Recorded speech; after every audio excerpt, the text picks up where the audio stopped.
திருமணத்திற்கு பத்திரிக்கை அடிக்கிற கலாச்சாரம் யாருடைய கலாச்சாரம் யோசிச்சு பாருங்க. அதுக்கு போய் 5 ரூபா 10 ரூபா செலவு பண்ற மாதிரி எதுக்காவது பயன்படுமா?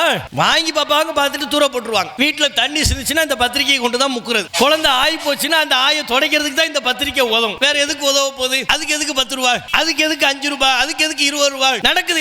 இதெல்லாம் தேவையில்லாத செலவுகளாக இருக்கிறது. பெரிய அளவுக்கு பேர்லாம் போடுவாங்க. நிகழும் ஹிஜ்ரி சங்கையான ஆண்டில் தீன்குல செல்வன் யார், அவருக்கு பட்டம். இந்த தீனுக்கு வேண்டி ரொம்ப பாடுபட்டார்ல, அவர் பேரை போட்டாவும். அடுத்து இந்த பக்கம் பெண்ணுக்கு தீன்குல செல்வி யாரு, அவ தீன்குல செல்வி. பள்ளிவாசல் ஊர்ல எங்க இருக்குன்னு கேட்டா தெரியாது. குர்ஆன் எடுத்து ஓதுமானா ஓத தெரியாது. 2 பேருக்கும் தான், 2 பேருக்குமே பள்ளிவாசல் எங்க இருக்குன்னு தெரியாது, குர்ஆனை பார்த்து ஓத தெரியாது. ஆனா பட்டம் மட்டும் என்ன, தீன்குல. அவர் தீன்குல செல்வன், இவர் தீன்குல செல்வி.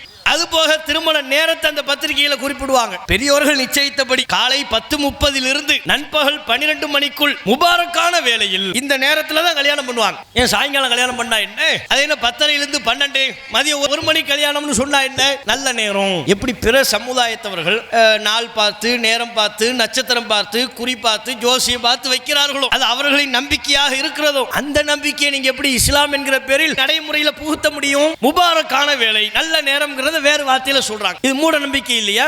இஸ்லாத்தினுடைய கலாச்சாரத்திற்கு எதிரானது இல்லையா? நபிகள் நாயகம் நமக்கு கற்றுத்தந்த நடைமுறைக்கு மாற்றம் இல்லையா? நபிகள் நாயகம் நமக்கு கற்றுத்தராத வீண் விரயத்தின் அடிப்படையில் பல பொருளாதாரங்களை செலவு செய்கிறார்கள். ஆடம்பரம், அனாச்சார செலவுகள். அஸ்ஸலாமு அலைக்கும் வரஹ்மத்துல்லாஹி வபரகாத்துஹு. கண்ணியத்திற்குரிய எல்லாம் உள்ள அல்லாஹுவின் நல்லடியார்களே, நாம் வாழ்க்கை நெறியாக ஏற்றுக்கொண்டிருக்கிற இஸ்லாமிய மார்க்கம் முழுமையான வழிகாட்டுதலை வழங்கக்கூடிய மார்க்கம்.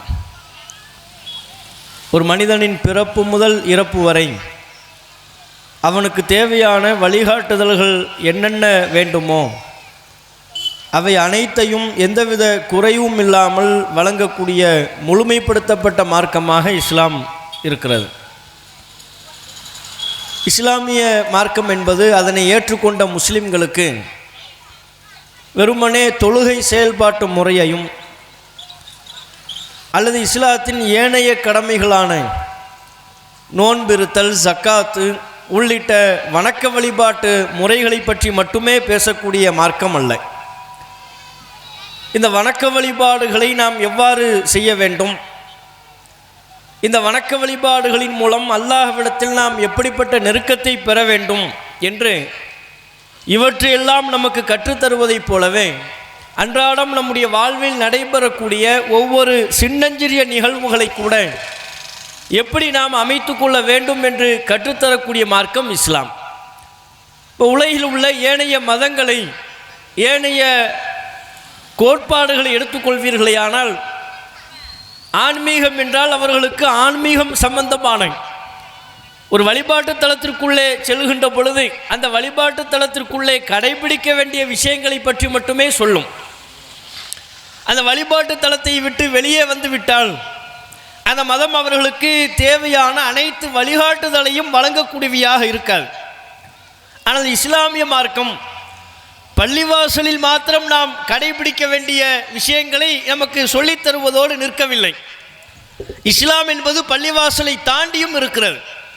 வியாபாரத்தில் இஸ்லாம் இருக்கிறது, குடும்பத்தில் இஸ்லாம் இருக்கிறது, நம்முடைய பேச்சில் இஸ்லாம் தலையிடும், நாம் உடுத்தக்கூடிய ஆடை, நாம் நடந்து கொள்ளக்கூடிய முறைகள் என அனைத்திலையும் இஸ்லாமிய மார்க்கம் ஒரு பரிபூர்ணமான வழிகாட்டுதலை வழங்கக்கூடிய ஒரு மார்க்கம். எந்த அளவிற்கு ஒருவர் இயற்கை தேவையை நிறைவேற்றுவதற்காக செல்கிறார், சிறுநீர் கழிக்க செல்கிறார் என்றால் அவர் எவ்வாறு சிறுநீர் கழிக்க வேண்டும், அதில் தூய்மையை எந்த விதத்தில் கடைபிடிக்க வேண்டும் என்று சொல்லக்கூடிய மார்க்கம் இஸ்லாம். நகம் வெட்டுவதை பற்றி பேசக்கூடிய மார்க்கம் இஸ்லாம். நாம் உடுத்தக்கூடிய ஆடை ஒழுங்குமுறைகளை பற்றி, என்ன வகை ஆடையை உடுத்த வேண்டும், என்ன வகை ஆடைகளை உடுத்தக்கூடாது என்று முஸ்லிம்களுக்கு போதிக்கக்கூடிய மார்க்கம் இஸ்லாம். இப்படி அனைத்திலையும் ஒரு மனிதனினுடைய பிறப்பிலிருந்து இறப்பு வரை அவன் தும்முவதில் கூட இஸ்லாமிய மார்க்கம் வழிகாட்டும். லேசா தும்முவார், நீ தும்மினால் என்ன சொல்ல வேண்டும் என்று நமக்கு கற்றுத்தரக்கூடிய மார்க்கம். அடுத்தவர் தும்மும் பொழுது அவர் இறைவனை புகழ்ந்தால் அவருக்காக நாம் என்ன பிரார்த்திக்க வேண்டும் என்று சொல்லித்தரக்கூடிய மார்க்கம். ஒரு பிரேதம் நம்மை கடந்து கொண்டு செல்லப்பட்டால், ஒரு ஜனாசா, ஒரு மரணித்த உடல் நம்மை கடந்து கொண்டு செல்லப்படுகிறது, அப்போது நாம் எப்படி நடந்து கொள்ள வேண்டும், அது முஸ்லீமுடைய பிரேதமாக இருந்தாலும் முஸ்லீம் அல்லாதவருடைய பிரேதமாக இருந்தாலும் சரி எழுந்து நிற்க வேண்டும் என்று இஸ்லாம் சொல்கிறது. பொதுவாக இஸ்லாமிய மார்க்கம் உயிரோடு இருக்கக்கூடிய ஒரு மனிதருக்கு எழுந்து நின்று மரியாதை செய்வதை தடை செய்கிறது. அது அவனுக்கு ஆணவத்தை கொடுத்துவிடும், அகம்பாவத்தை ஏற்படுத்திவிடும். அதனால் எழுந்து நின்று மரியாதை செய்யக்கூடாது. அதுவே ஒரு மனிதன் மரணித்ததற்கு பிறகு அவனுடைய உடல் நமக்கு அருகாமையில் கொண்டு செல்லப்பட்டால் அந்த உடல் முஸ்லீமாக இருந்தாலும் இந்துவாக கிறிஸ்துவாக எந்த மதத்தை சார்ந்தவருடைய உடலாக இருந்தாலும் சரி அங்கே யாரும் அமர்ந்து நிற்கக்கூடாது. அமர்ந்திருக்காமல் அவர் எழுந்து நிற்க வேண்டும். அந்த பிரேதம் நம்மை கடந்து செல்லும் வரை எழுந்து நிற்க வேண்டும். இப்படி இந்த அளவிற்கு நுணுக்கமாக ஒவ்வொரு விஷயத்தையும் பார்த்து பார்த்து நமக்கு சொல்லித்தரக்கூடிய மார்க்கமாக இஸ்லாமிய மார்க்கம் இருக்கிறது. காரணம் என்ன? இது முழுமையான வழிகாட்டுதலை கொண்ட ஒரு மார்க்கம். அல்லாஹ் ரப்புல் ஆலமீன் திருக்குர்ஆனில் சொல்கிறான், அல் யௌம அக்மல்து லக்கும் தீனக்கும் வ அத்மம்து அலைக்கும் நிஅமதி வ ரதீது லக்குமுல் இஸ்லாம தீனா. இந்த மார்க்கத்தை உங்களுக்கு நான் பரிபூர்ணமாக்கி விட்டேன், என்னுடைய அருட்கொடையை உங்களுக்கு நான் முழுமைப்படுத்தி விட்டேன், இஸ்லாத்தை உங்கள் மார்க்கமாக தீனாக நான் பொருந்தி கொண்டு விட்டேன் என்று அல்லாஹ் சொல்கிறான். அப்போ இறைவனால் முழுமைப்படுத்தப்பட்ட மார்க்கமாக இஸ்லாம் இருக்கிற காரணத்தினால் ஒரு முஸ்லீமுடைய அனைத்து நிகழ்வுகளிலேயும் அவனுடைய வாழ்வில் நடைபெறக்கூடிய எல்லா தருணங்களிலேயும் இஸ்லாம் தீர்மானிக்கிறது. இந்த நிகழ்வை நீ இப்படித்தான் செய்ய வேண்டும், இந்த காரியத்தை நீ இப்படித்தான் நடந்து கொள்ள வேண்டும், உன்னுடைய வியாபாரத்தை நீ இப்படித்தான் அமைத்து கொள்ள வேண்டும் என்று அனைத்தையும் சொல்லித் தருகிறது. முஸ்லீம்னு சொன்னால் வெறுமனே பள்ளிவாசல் ஐவேளை தொழுவதோடு அவருடைய கடமை நின்று விடுவதில்லை. முஸ்லீம் என்றால் ரமலான் மாதம் வருகின்ற பொழுதெல்லாம் நோன்பு நோக்கிறார். அத்தோடு நாம் முஸ்லீம் ஆகிவிட்டோம், அல்லாஹ் நமக்கு சொன்ன கடமையை நாம் பரிபூர்ணமாக நிறைவேற்றி விட்டோம் என்று அவர் திருப்தி அடைய முடியாது. தொழுகையை தாண்டி நோன்பை தாண்டி நம்முடைய வாழ்வில் இஸ்லாம் ஒவ்வொரு காரியத்தையும் எப்படி அமைத்து கொள்ள சொல்கிறதோ அதன்படி செயல்படும் பொழுதுதான் முழுமை முஸ்லீமா நம்ம மாறுறோம். இப்ராஹிம் அலைஹிஸ்ஸலாம் அவர்களை பற்றி அல்லாஹ் சொல்கிறான் அல்லவா, இப்ராஹிம் அலைஹிஸ்ஸலாம் அவர்களை அல்லாஹ் உற்ற நண்பராக தேர்வு செய்து கொண்டான். இறை தூதர்களில் நபி இப்ராஹிம் அலைஹிஸ்ஸலாம் அவர்களுக்கு எண்ணற்ற உயர்வுகளை வழங்கியிருக்கிறான். அந்த சிறப்புகளை அவர் ஒருங்கே பெறுவதற்கு என்ன காரணம்? அல்லாஹ்வால் பாராட்டப்படுகிறேன், தன்னுடைய நண்பர் என்று போற்றப்படும் அளவிற்கு ஒரு உயரிய அந்தஸ்தை அடைவதற்கு எது காரணமாக இருந்தது? அல்லாஹ் சொன்ன அனைத்தையும் அவர் ஏற்று கட்டுப்பட்டு நடந்ததுதான் காரணம். வெறும் தொழுகையில் மட்டுமல்ல, ஏனைய வணக்க வழிபாடுகளின் போது மாத்திரமல்ல, முழு வாழ்க்கையையும் அல்லாஹ் அதனை சொல்லி காட்டுகிறான். இது கால லஹு ரப்புஹு அஸ்லிம், இறைவன் இப்ராஹிமிற்கு கட்டுப்படு என்று சொன்ன பொழுது கால அவர் சொன்னார், அஸ்லம் து லி ரப்பில் ஆலமீன், அகிலத்தாரின் இறைவனாகிய அல்லாஹ்விற்கு நான் கட்டுப்பட்டு விட்டேன் அப்படின்னு சொன்னார். இந்த கட்டுப்படுதலுக்காகத்தான் இப்ராஹிம் அலைஹிஸ்ஸலாம் அவர்கள் அல்லாஹ் அவ்வளவு புகழ்கிறான். இப்ராஹிம் அலைஹிஸ்ஸலாம் அவர்களுக்கு அல்லாஹ் அவ்வளவு உயரிய அந்தஸ்தை வழங்கினான். ஏன்? கட்டுப்படுன்னு சொன்னா போதும். தொழுகையில் கட்டுப்படணுமா? ஓகே. வணக்க வழிபாடுகளில் கட்டுப்பட வேண்டுமா? கட்டுப்படுகிறேன். குடும்பத்தை பாலைவனத்தில் கொண்டு போய் விட வேண்டுமா? விடுகிறேன். மகனை அறுத்து பலியிட முன்வர வேண்டுமா? வருகிறேன். அனைத்திற்கும் தயார்னார். இல்லை, நான் தொழுகையை மட்டும்தான் செய்வேன், பிள்ளையாருக்கு சொன்னால் அதுக்கு நான் தயார் இல்லை என்று இப்ராஹிம் நபி சொல்லலை. நான் தொழுகையில் மாத்திரம்தான் உனக்கு கட்டுப்படுவேன், காபத்துல்லாவில் வழிபாடு செய்வதில் மட்டும்தான் உனக்கு நான் கட்டுப்படுவேன், குடும்பத்தை பாலைவனத்தில் கொண்டு போய் விட சொன்னால் அதை நான் செய்ய மாட்டேன் அப்படி சொல்லலை. இறைவா, நீ என்ன சொன்னாலும், என் வாழ்க்கையில் நடைபெறுகிற எந்த ஒரு காரியத்தை எப்படி அமைத்துக் கொள்ள வேண்டும் என்று எனக்கு நீ சொன்னாலும் அதை நான் முழுமையாக ஏற்றி நடந்து கொள்வேன், முழுமையான முறையில் என்னுடைய கட்டுப்படுதலை வெளிப்படுத்துவேன் என்று இப்ராஹிம் நபி சொன்ன காரணத்திற்காகத்தான் அல்லாஹ் ரப்புல் ஆலமீன் இப்ராஹிம் அலைஹிஸ்ஸலாம் அவர்களுக்கு அவ்வளவு புகழாரம் சூட்டுகிறான். இன்னைக்குள்ள முஸ்லிம்கள்ட்ட உள்ள பிரச்சனை என்ன? இப்ராஹிம் அலைஹிஸ்ஸலாம் அவர்களை நாம் நினைவு கூறுகிறோம், நம்முடைய பிள்ளைகளுக்கு கூட இப்ராஹிம் என்று பெயர் சூட்டி மகிழ்கிறோம். ஆனால் இப்ராஹிம் அலைஹிஸ்ஸலாம் அவர்கள் எப்படி இறைவனுக்கு தம்முடைய முழுமையான கட்டுப்படுதலை வெளிப்படுத்தினார்களோ அதில் குறை வைக்கிறோம். அல்லாஹ்வுக்கு நான் கட்டுப்பட தயார், ஆனால் சிலதில் மட்டும்தான் கட்டுப்படுவேன். தொழுகையில் மட்டும்தான் நான் அல்லாஹ்வுக்கு கட்டுப்படுவேன், நோன்புல மட்டும்தான் அல்லாஹ்வுக்கு கட்டுப்படுவேன். திருமணமா அதில் அல்லாஹ் சொன்ன மாதிரிலாம் நடந்து கொள்ள முடியாது. ரசூலுல்லாஹ் என்ன சொல்கிறாங்களோ அதை நான் பார்க்க இயலாது. திருமணம் என்று வந்து விட்டால் ஊர் உலகம் எப்படி சொல்லுது, காலங்காலமாக ஒரு திருமணம் எப்படி நடக்குது, என்னுடைய முன்னோர்கள் வழி வழியாக இந்த திருமணத்தை எப்படி நடத்தி காட்டினார்கள், அப்படித்தான் நான் பண்ணுவேன். திருமணம் என்று வருகின்ற பொழுதுதான் ஏராளமான பல முஸ்லிம்கள் மார்க்கத்தினுடைய உபதேசங்களை, அறிவுரைகளை பின்னுக்கு தள்ளி விடுகிறார்கள். திருமணத்தில் இஸ்லாம் தலையிடக்கூடாது என்று நினைக்கிறார்கள். அல்லாஹ் ரசூல் சொன்ன அடிப்படையில் திருமணத்தை நடத்த முடியாது. அப்படிலாம் நடத்த முடியுமா? இன்னைக்குள்ள காலத்தில் இப்படியா? ஊர் உலகத்தில் ஒரு திருமணம்னா எப்படி நடக்குது, அப்படித்தான் பண்ண முடியும். சிம்பிளா பண்றதுன்னு சொன்னா அதெல்லாம் முடியாது. ஒரு திருமணம்னு சொன்னா இன்றைக்கு சமுதாயம் ஏராளமான எதிர்பார்ப்புகளை, அதற்கென்று ஒரு வடிவத்தை வைத்திருக்கிறார்கள். பெரிய அளவில் பந்தல் இருக்கணும், வண்ண விளக்குகள் இருக்கணும். அப்படிலாம் இல்லாமல் ஒரு குடும்பத்தில் சிம்பிளாக கல்யாணம் பண்ணாங்கன்னு வைங்க, இது என்ன கல்யாணம் கூட, எது கல்யாணம் கூடனே தெரியல. ஒரு மாலை இல்லை, பந்தல் இல்லை, லைட்ஸ் இல்லை, அலங்காரம் இல்லை, பெயிண்ட் இல்லை. பாருங்க, 10 ஊர்ல எந்த ஊடு கல்யாணம் கூடனே தெரியல. இப்படியா கல்யாணத்தை பண்ணுறது? கல்யாணம்னா அந்த ஊடு தனியாக துண்டா தெரிய வேண்டாம், தெரு முழுக்க பந்தல் போட வேண்டாம். திருமண கல்யாணம் நடைபெறுகிற வீட்டில் மட்டும் விதவிதமாக வாசனை வர வேண்டாமா? அதுக்கு முன்னால் ஒரு வாழை மரத்தை நட வேண்டாமா? ஒரு பந்தல் போட வேண்டாமா? பூ அலங்காரம் பண்ண வேண்டாமா? என்று பல விஷயங்கள். அப்போ நம்ம முதலில் நாம் நினைவு கொள்ள வேண்டிய அம்சம் என்னன்னா, நம்முடைய மனோயிச்சைப்படி நம்ம நடக்கக்கூடாது. மனோயிச்சைப்படி குறிப்பிட்ட சில விவகாரத்தில் மாத்திரம் அல்லாஹ்வும் ரசூலும் சொன்ன அடிப்படையில் நடந்துவிட்டு நம்ம முஸ்லீம் ஆகிட்டோம், அல்லாஹ்வுக்கு பிடிச்ச முஸ்லீம் நம்ம தான்ப்பா, நம்மளை தவிர்த்து வேறு யாரையும் அல்லாஹ்வுக்கு பிடிக்காதுங்கிற அளவுக்கு நாமே ஒரு கற்பனை கோட்டையை கட்டிவிடக்கூடாது. அப்படிதான் முஸ்லீம்கள் நினைக்கிறாங்க. கரெக்டாக தொழுதுட்டோம், ரமலானில் நோன்பு வச்சுட்டோம், முடிந்த ஏழைகளுக்கு முடிந்த பொருளாதாரத்தை தர்மம் செஞ்சுட்டோம், அவ்வளோதான் நம்ம கடமை முடிஞ்சிருச்சு. அப்படி அல்ல, அனைத்திலையும் நம்ம கவனிக்கணும். அண்டை வீட்டாருக்கு தொல்லை தரக்கூடாதுன்னு இஸ்லாம் சொல்லுது, அதை நம்ம கவனம் செலுத்துகிறோமா?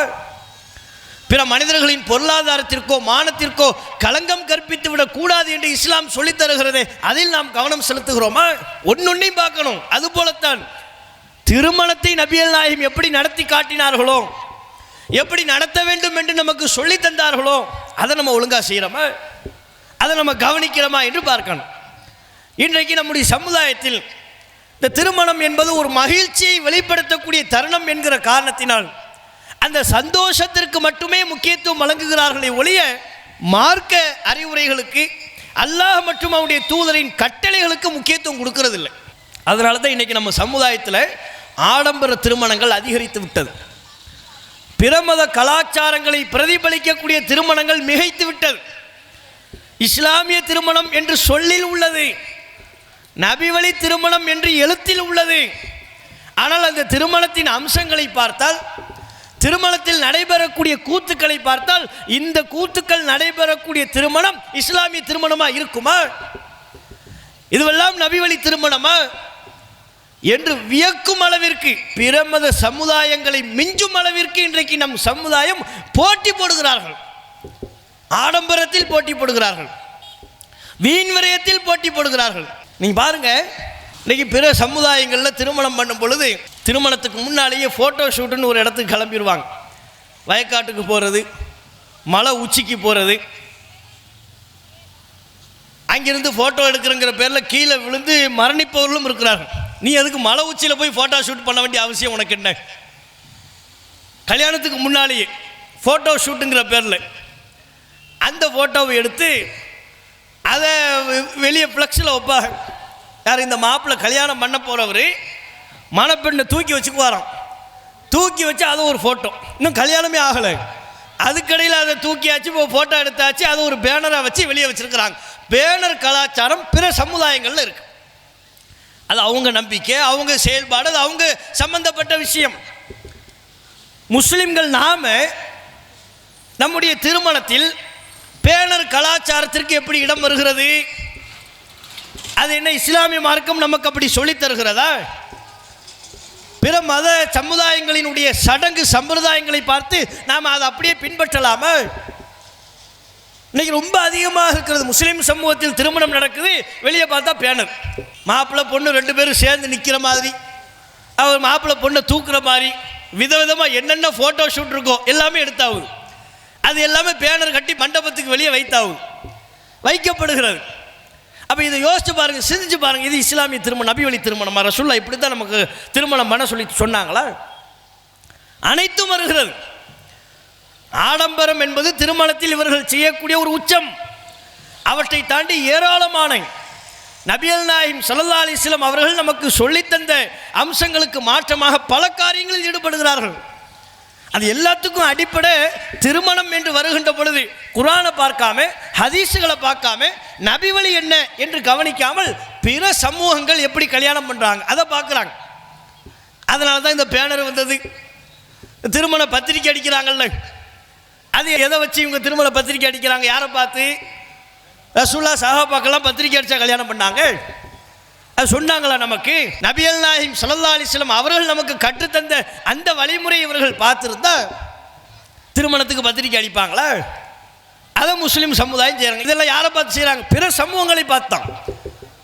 அவங்க ஒன்றை கடைபிடிக்கிறார்கள் என்றால் அது அவர்களின் செயல்பாடு என்று விட்டு வருவதில்லை. இவங்க நம்ம கலாச்சாரம், நம்மளுடைய ஒரு மத சடங்கு போல் இவர்கள் பாவிக்கிறார்கள்.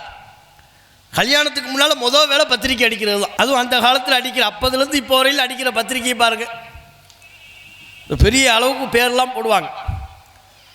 ஒவ்வொரு பத்திரிக்கைக்கு அவ்வளோ செலவு பண்ணுறாங்க. ஒரு பத்திரிக்கைக்கு குறைஞ்சபட்சம் 10 ரூபா, குறைஞ்சபட்சம் 10 ரூபா செலவு பண்ணுறாங்க. அதிகபட்சமாக 25, 50 ரூபா, ஒரு பத்திரிக்கைக்கு 50 ரூபா என்று செலவு பண்ணி பத்திரிக்கை அடிக்கக்கூடிய முஸ்லீம்களும் இருக்கிறார்கள்.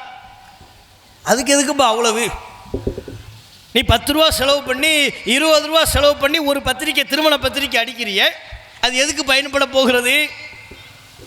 அதை பார்த்து அதை வாங்கி அவங்க வீட்டில் ஃப்ளெக்ஸ் போட்டு மாட்டி வைக்க போகிறாங்களா? இன்னார் தான் மாப்பிள்ளை, இன்னார் தான் பொண்ணு, அற்புதமாக இருக்குது, பத்திரிக்கை சூப்பராக இருக்குது, டிசைனாக இருக்குன்னு சொல்லி அவங்க வீட்டில் மாட்டியா வைக்க போகிறாங்க? நீங்கள் கொடுத்து பத்திரிக்கையை கொடுப்பீங்க, வாயினாலும் சொல்லுவீங்க. அவங்க எப்போ கல்யாணம்னு கேட்பாங்க, வர ஞாயிற்றுக்கிழமை கல்யாணம், அதான் எல்லாத்தையும் பத்திரிக்கையில் இருக்குல்ல, பத்திரிக்கையை பாருங்கன்னு இவங்களும் சொல்ல போகிறதில்லை, அவங்களும் பத்திரிக்கையை பார்த்து எப்போ கல்யாணம்னு பார்க்க போகிறதில்லை. பத்திரிக்கை ஒரு பேருக்கு. இவன் பத்திரிக்கை கையில் கொடுத்துட்டு அதை வாங்கிட்டு தான் அவங்க கேட்பாங்க, எப்போ கல்யாணம்? ஞாயிற்றுக்கிழமை கல்யாணம். எங்கே வச்சு கல்யாணம்? இன்ன இடத்துல வைத்து கல்யாணம். அப்படியா? யார் யார் கல்யாணத்துக்கு வர்றாங்க, என்ன ஏது, பத்திரிக்கையில் என்னென்ன டீட்டெயில் இருக்கோ எல்லாத்தையுமே வாயினாலையும் கேட்பாங்க. அது சொல்லி ஆகும். ஒன்று, அந்த பத்திரிக்கைக்கு 5 ரூபா 10 ரூபா. ஒரு பத்திரிக்கை 1000 பத்திரிக்கை அடிக்கிறாங்க, 2000 பத்திரிக்கை அடிக்கிறாங்க. அதை போய் மெனக்கட்டு சொந்த பந்தங்களுக்கெல்லாம் பார்த்து கொடுக்கணும்னு பத்திரிக்கையை வச்சு ஒவ்வொரு வீட்டுக்காக போய் கொடுத்து திருமணத்துக்கு அழைக்கிறாங்க. இதெல்லாம் இந்த பத்திரிக்கை அடித்து திருமணத்திற்கு அழைக்கக்கூடிய இந்த கலாச்சாரம், திருமணத்திற்கு பத்திரிக்கை அடிக்கிற கலாச்சாரம் யாருடைய கலாச்சாரம்னு யோசிச்சு பாருங்க. அப்போ இதில் நம்ம இஸ்லாம் சொல்லக்கூடிய வழிமுறையை கவனிக்க வேண்டாமா? அதுக்கு போய் 5 ரூபா 10 ரூபா செலவு பண்ணுற மாதிரி எதுக்காவது பயன்படுமா? வாங்கி பார்ப்பாங்க, பார்த்துட்டு தூர போட்டுருவாங்க. வீட்டில் தண்ணி சிந்துச்சுன்னா இந்த பத்திரிக்கையை கொண்டு தான் முக்குறது. குழந்தை ஆகி போச்சுன்னா அந்த ஆயை துடைக்கிறதுக்கு தான் இந்த பத்திரிக்கை உதவும். வேறு எதுக்கு உதவ போகுது? அதுக்கு எதுக்கு 10 ரூபா, அதுக்கு எதுக்கு 5 ரூபா, அதுக்கு எதுக்கு 20 ரூபா நடக்குது? இதெல்லாம் தேவையில்லாத செலவுகளாக இருக்கிறது. பத்திரிக்கையிலே நீங்கள் பார்த்தீங்கன்னா பெரிய அளவுக்கு பேரெல்லாம் போடுவாங்க. நிகழும் ஹிஜ்ரி சங்கையான ஆண்டில். அவன்கிட்ட போய் ஹிஜ்ரி எத்தனைன்னு கேட்டால் தெரியாது, பத்திரிக்கையில் மட்டும் அதையெல்லாம் நோட் பண்ணிடுவார். நிகழும் ஹிஜ்ரி சங்கையான இந்த ஆண்டில் யார் மணமகன்கிறது குறிக்கிறதுக்கு இன்னாரின் பேரனும் இன்னாரின் புதல்வனுமாகிய தீன்குல செல்வன், யார் அவருக்கு பட்டம் தீன்குல செல்வன். இந்த தீனுக்காக வேண்டி ரொம்ப பாடுபட்டார்ல, தீன் வளரணுங்கிறதுக்காக வேண்டி உசுரை கொடுக்கக்கூட தயார்னு சொன்னார்ல. அதனால் ஊர் ஜமாத்தார்கள்லாம் கூடி அவருக்கு என்ன பட்டம் கொடுத்துருக்குறாங்க? தீன்குல செல்வன். பழைய பத்திரிகையெல்லாம் பாருங்கள், இதெல்லாம் இருக்கும். அவர் பேரை போட்டாகும் தீன்குல செல்வன். இவரும் அடுத்து இந்த பக்கம் பெண்ணுக்கு இன்னாரின் பேத்தியும் இன்னாரின் புதல்வியுமாகிய தீன்குல செல்வி. யார் அவ? தீன்குல செல்வி. பள்ளிவாசல் ஊரில் எங்கே இருக்குன்னு கேட்டால் தெரியாது, குரான் எடுத்து ஓதுமானா ஓத தெரியாது. 2 பேருக்கும் தான், 2 பேருக்குமே பள்ளிவாசல் எங்கே இருக்குன்னு தெரியாது, குரானை பார்த்து ஓத தெரியாது. ஆனால் பட்டம் மட்டும் என்ன? தீன்குல. அவர் தீன்குல செல்வன், இவர் தீன்குல செல்வி.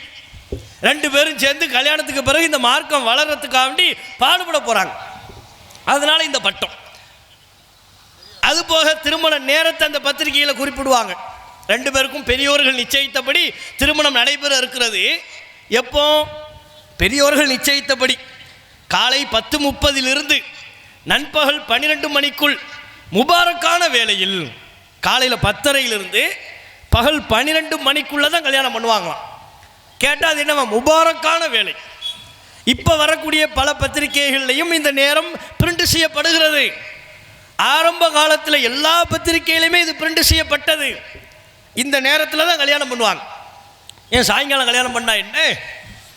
அது என்ன 10:30 12 மதியம் 1 மணிக்கு போட்டால் 1 மணிக்கு கல்யாணம்னு சொன்னால் என்ன? அது கிடையாது. காலை 10:30 பகல் 12 மணிக்குள் முபாரக்கான வேலை. அப்படின்னா என்ன? நல்ல நேரம். எப்படி பிற சமுதாயத்தவர்கள் தங்களுடைய வீட்டு விசேஷங்களை நாள் பார்த்து, நேரம் பார்த்து, நட்சத்திரம் பார்த்து, குறி பார்த்து, ஜோசியம் பார்த்து வைக்கிறார்களோ, அது அவர்களின் நம்பிக்கையாக இருக்கிறதோ, அந்த நம்பிக்கையை நீங்கள் எப்படி இஸ்லாம் என்கிற பேரில் நம்மளுடைய நடைமுறையில் புகுத்த முடியும்? அவர்கள் நல்ல நேரம் கெட்ட நேரம் என்று சொல்வதைத்தான் இவர்கள் வேறு வார்த்தையில் 10:30 12 முபாரக்கான வேலை, நல்ல நேரம்ங்கிறத வேறு வார்த்தையில் சொல்கிறாங்க. அது முபாரக்கான நேரம்னு உனக்கு யார் சொன்னார்?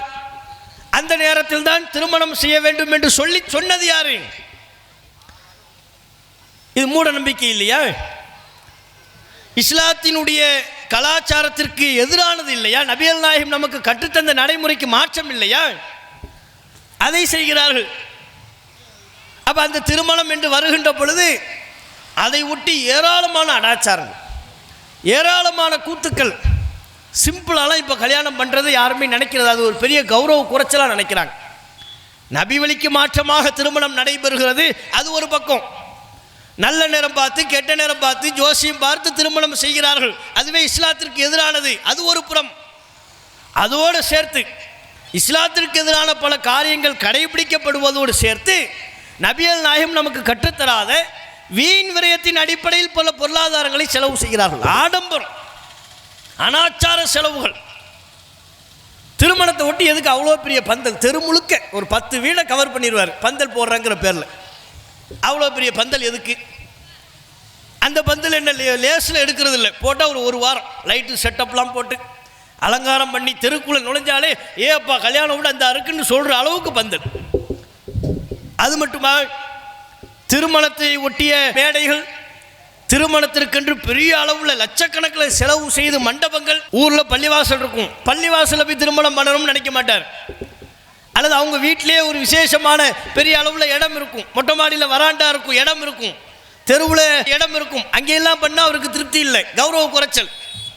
கல்யாணம்னா லட்சம் செலவானாலும் சரி, கடன் வாங்கினாலும் சரி, தவறான வழியில் வட்டியின் அடிப்படையில் பொருளாதாரத்தை பெற்றாவது மண்டபத்தில் போய் கல்யாணம் பண்ணணுங்கிற எண்ணம் நம்ம சமுதாயத்தவர்களுக்கு வந்து விட்டது. மண்டபம் போய் அது போக அந்த மண்டபத்தில் படம் அவ்வளவு ஆடம்பரம். மண்டபத்துக்குள்ளே இப்போ நடக்கிற அனைத்துமே பிற மத கலாச்சாரங்கள் தான். முஸ்லீம் திருமணம், இஸ்லாமிய திருமணம், நபி வழி திருமணம் என்று சொல்ல முடியாத அளவிற்கு இங்கே நடைபெறுறது முஸ்லீம் வீட்டு திருமணம் தான் நடக்குதா, இஸ்லாத்தை வாழ்க்கை நெறியாக ஏற்றுக்கொண்ட ஒருவரின் திருமணம் தான் நடக்குதா என்று ஆச்சரியப்படுற அளவுக்கு அனாச்சாரங்கள், எல்லை மீறல்கள் நடக்கும். உள்ளுக்குள்ளே டேப் ரெக்கார்டர் ஓடுது, பாட்டு ஓடுது. மாப்பிள்ளையை பார்த்தா திடீர்னு வர வேற்று கிரகவாசி மாதிரி வர்றார். அவர் ஃபுல்லாக உடம்பு முழுக்க மாலை தான், ஃபுல்லாக மாலை. பெரிய ஷேர்வாணி அடிக்கிற வெயிலில் ஷேர்வாணி போட்டிருப்பார். இன்னும் சில ஊரில் குதிரையில் வர சென்னையிலலாம் குதிரையில் தான் இன்னும் மாப்பிள்ளை வந்துக்கிட்டு இருக்கிறார். குதிரை வாடகைக்கு எடுத்து, மெரினாவில் போகிற குதிரையை வாடகைக்கு எடுத்து அதில் வர்றாங்க. சில குறிப்பிட்ட பகுதிகளில், பல ஊர்களில் குதிரையில் வராவிட்டாலும் அப்படியே புல்லட்டில் வருவார் மாப்பிள்ளை. இல்லை ஷேர்வாணி போட்டு, அந்த பெரிய மாலை போட்டு, அது புல்லட்டில் எங்கே வந்துடுவாருங்கிறிய, இவர் புல்லட்டில் வருவார், பொண்ணு பின்னால் புல்லட்டுக்கு பின்னால் உட்கார்ந்துருக்கும், நேராக மண்டபத்துக்குள்ளேயே புல்லட்டில் வந்துடுறாரு. இப்போ வீட்டுக்கு வெளியே வரையும் இல்லை, மண்டபம் நேராக மண்டபம் மேடை வரை புல்லட்டில் வர்றாரு. கல்யாணம்னு எல்லாம் முன்னால் போய் உட்கார்ந்துருக்குறாங்க. மண்டப மேடையை பார்த்தா மாப்பிள்ளையும் காணும், பொண்ணையும் காணும். திடீர்னு பார்த்தா பாட்டு பிடிக்குது, மாப்பிள்ளை வராரு பொண்ணு வராருன்னு பாட்டு. எங்கடா மாப்பிள்ளைன்னு சொல்லி பார்த்தோம்னா கூட்டத்தை பொழந்துக்கிட்டு வர்றாரு மாப்பிள்ளை புல்லட்டில்.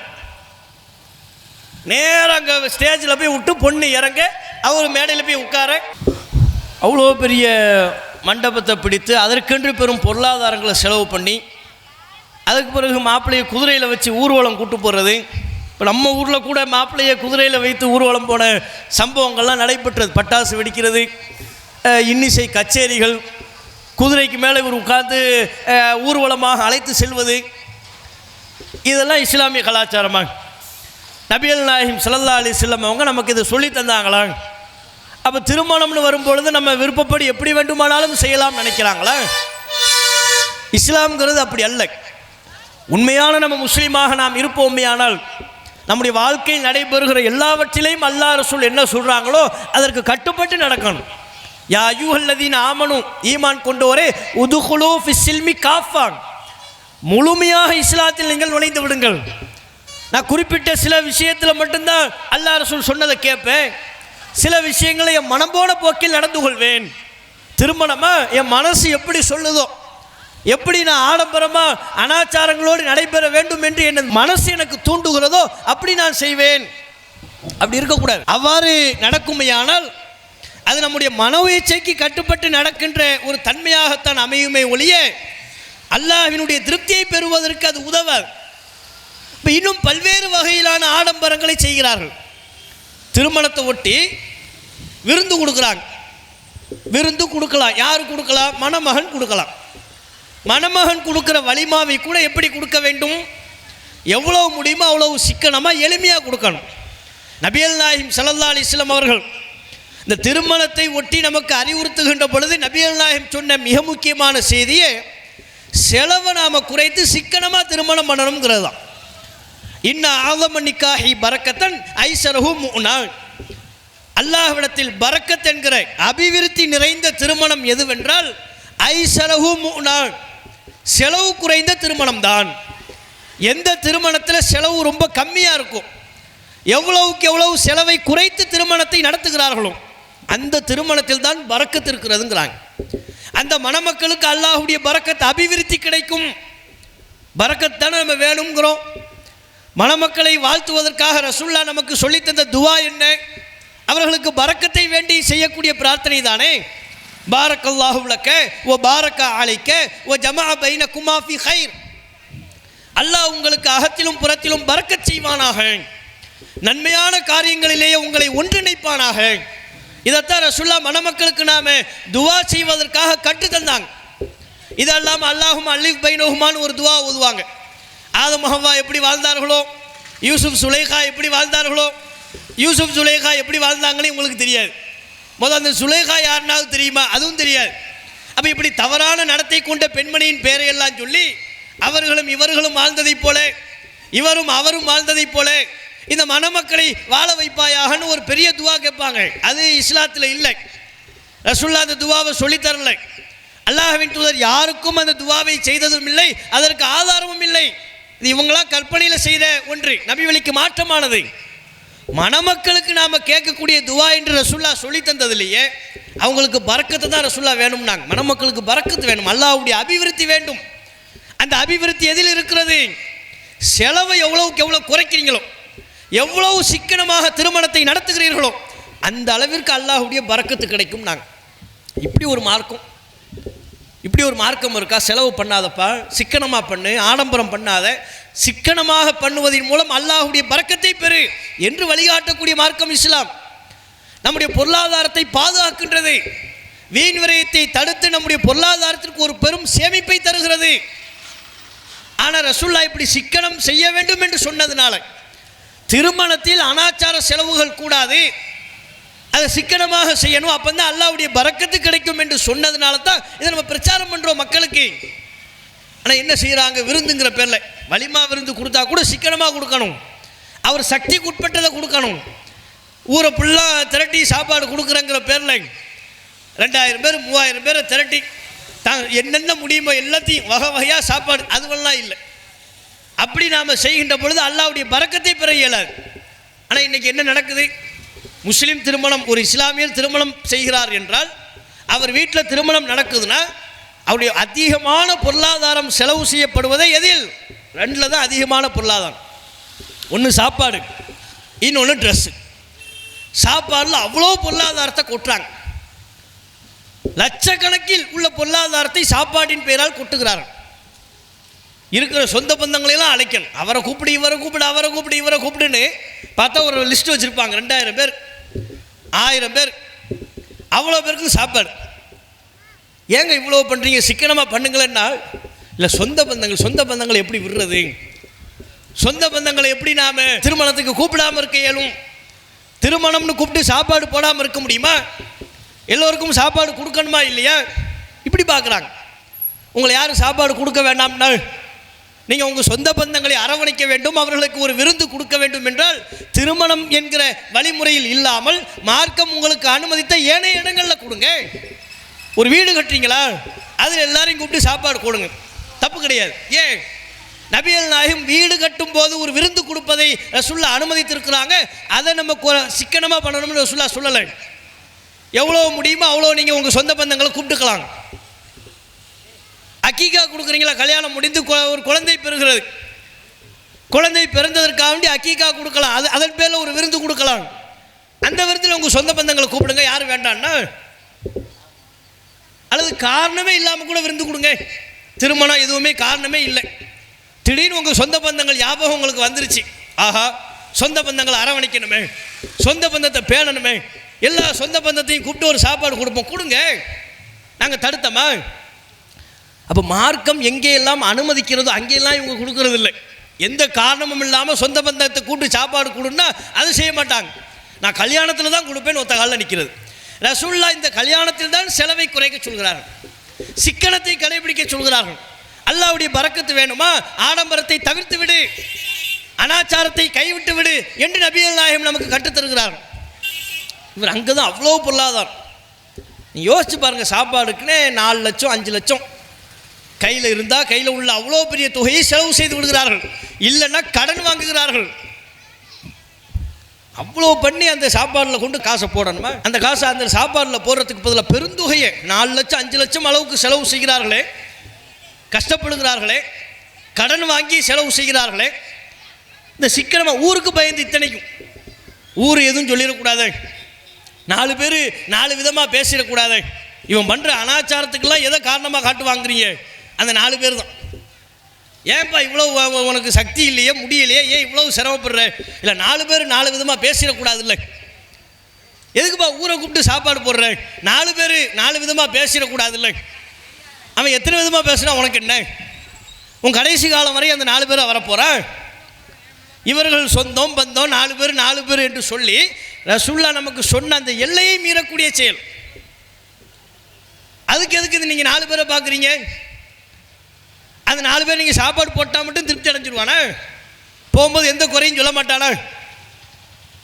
நீங்கள் சொல்கிற 4 பேரை கூப்பிட்டு சாப்பாடு எப்படி இருந்துச்சுன்னு கேளுங்க, என்ன சாப்பாடு, இது சாப்பாடா, உப்பு கூட இருக்குங்குவான், சாம்பார் சரியில்லைங்குவான், அரிசி ஒழுங்காக வேகலைங்குவான், எதை செஞ்சாலும் குறை வரும். அந்த 4 பேர் நீங்கள் எதை செய்தாலும் குறை சொல்வார்கள். சாப்பாடு கொடுக்கலன்னா கஞ்சங்குவாங்க, சாப்பாடு கொடுத்துட்டீங்கன்னா சாப்பாடு சரியில்லை அப்படிங்குவாங்க. ரொம்ப ஆடம்பரமாக பண்ண எல்லாம் பண திமிரு கொழுப்பில் ஆடிக்கிட்டு இருக்கிறான், ஆட்டம் போடுறான் அப்படின்னு சொல்லுவாங்க. எதை செஞ்சாலும் இந்த ஊர் 4 பேர் விமர்சனம் தான் பண்ணுவாங்க.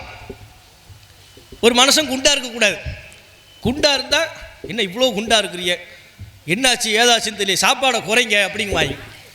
அவர் காலையில் வாக்கிங் போய் ஜாக்கிங் போய் சைக்கிள்லாம் ஓட்டி உடம்பு குறைச்சிட்டான்னு வைங்க, திரும்பவும் அந்த 4 பேர் வருவான், சுகர் இருக்கான்னு போய் டெஸ்ட் பண்ணுங்க, ஏங்க உடம்பு இன்னும் இவ்வளோ குறைஞ்சிருச்சு, சுகர் இருக்கான்னு பாருங்க. எதையுமே நம்முடைய ப்ளஸ்ஸாக பார்க்கவே மாட்டாங்க. உடம்பு கூட இருந்தாலும் அதுக்கு நீங்கள் தான் காரணம், நோயின்றுவாங்க. உடம்பை நீங்கள் கஷ்டப்பட்டு பல உடற்பயிற்சிகளை செய்து உடம்பை குறைச்சிட்டா கூட, பாய் ரொம்ப லீனாக இருக்கிறிய, சுகர் இருக்கான்னு பாருங்க சொல்லுவாங்களா இல்லையா? அப்போ அந்த 4 பேருக்காக வேண்டி எப்போதும் நம்முடைய வாழ்வில் குறை சொல்லக்கூடிய அந்த 4 பேரை பார்க்கணுமா? நம்மை படைத்த இறைவன் ரப்புல் ஆலமீன் அவன் நம்மை பொருந்திக் கொள்ள வேண்டும் என்று பார்க்கணுமா? ஒரு முஸ்லிமுடைய இலக்கு யாருடைய திருப்தியை பெறுவதில்? அவன் போட்டி போட வேண்டும், அல்லாஹ்வுடைய திருப்தியை பெறுவதில் அல்லவா? அல்லாஹ்வுடைய திருப்தி சிக்கனத்தில் இருக்கிறது, அல்லாஹ்வுடைய திருப்தி ஆடம்பரத்தை தவிர்ப்பதில் இருக்கிறது, எளிமையை கடைபிடிப்பதில் இருக்கிறது. அதை புரிந்து கொள்ளணும். சாப்பாடில் அவ்வளோ பணத்தை அவ்வளோ லட்சத்தை அதில் செலவு பண்ணுறதுக்கு பதிலாக உன் பேரில் ஒரு இடத்த வாங்கி போடலாம்ல. நீ திருமணம் பண்ணுற உன் மனைவி பேரில் ஒரு இடத்த வாங்கி போடு, அந்த பொருளாதாரத்தை கொண்டு நல்ல வியாபாரத்தை கண்டறிந்து முதலீடு செய், அதில் வரக்கூடிய வருமானத்தை நீ பயன்படுத்திக் கொள். எத்தனை வழிமுறைகள் இருக்கிறது. அந்த வழிமுறைகளை பற்றிலாம் யோசிக்காமல் அற்ப சந்தோஷத்திற்காக வேண்டி 4 பேர் திருப்தி பெறணும் என்பதற்காக ஊரை ஃபுல்லாக அழைச்சி கூப்பிடுவார். கேட்டால் என்ன, யாரையும் கூப்பிடலாம் கோவிச்சுக்குவார். இதையெல்லாம் பார்க்கக்கூடாது. நபிகள் நாயகம் ஸல்லல்லாஹு அலைஹி வஸல்லம் அவருடைய உற்ற தோழர் அப்துர் ரஹ்மான் இப்னு அவுஃப் என்கிற நபி தோழர், அவர் திருமணம் செய்த பொழுது தான் உயிரை விட மேலாக நேசித்த நபிகள் நாயகத்திடமே சொல்லலை. திடீர்னு தான் கல்யாணம் பண்ணிட்டு வந்தார். ஆடையில் ஒரு மஞ்சள் நிற அந்த நறுமணம் தெரிகிறது. அதை பார்த்துட்டு அப்துர் ரஹ்மான் இப்னு அவுஃப் ரலியல்லாஹு அன்ஹு அவர்களிடத்தில் நபிகள் நாயகம் கேட்டாங்க, என்ன அப்துர் ரஹ்மான் அவர்களே, உங்கள் ஆடையில் வித்தியாசமாக இருக்கு, என்ன? இல்லை கல்யாணம் பண்ணியிருக்கிறேன், திருமணம் பண்ணியிருக்கிறேன். அப்படியா, யாரை கல்யாணம் பண்ணீங்க? அன்சாரி பெண்ணை கல்யாணம் பண்ணியிருக்கிறீங்க. பெண்ணையெல்லாம் பார்த்தீங்களா? பார்த்தேன் கல்யாணம் பண்ணேன். மகர் கொடுத்தீங்களா? மகர் கொடுத்தேன். பேரித்தங் கொட்டை அளவிற்கு தங்கத்தை நான் அந்த பெண்ணுக்கு மகராக கொடுத்தேன். வலிமா விருந்து கொடுத்தீங்களா? வலிமா கொடுக்கல. அவளையும் வலிமா விருந்து கொடுங்க. அவர் பெரிய செல்வந்தர், அதனால் அவருக்கு சொன்னாங்க ஒரு ஆட்டை அறுத்து வலிமா விருந்து கொடுங்கன்னாங்க. அதிகபட்சமாகவே நபிகள் நாயகம் ஸல்லல்லாஹு அலைஹி வஸல்லம் அவர்கள் அதிகபட்சமாக ரசூலுல்லாஹ் கொடுத்த விருந்தே ஒரு ஆட்டை அறுத்து வலிமா விருந்து கொடுத்தது தான்.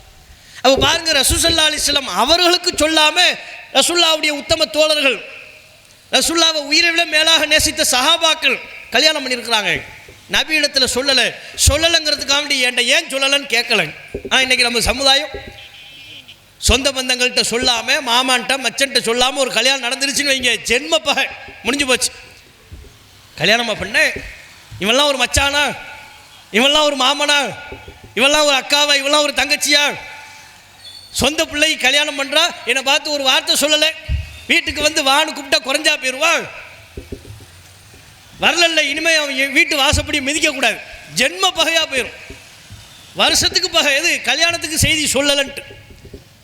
இதெல்லாம் அற்பத்தனை இஸ்லாமிய மார்க்கத்தை அறிந்து கொள்ளாத நடைமுறைகள்.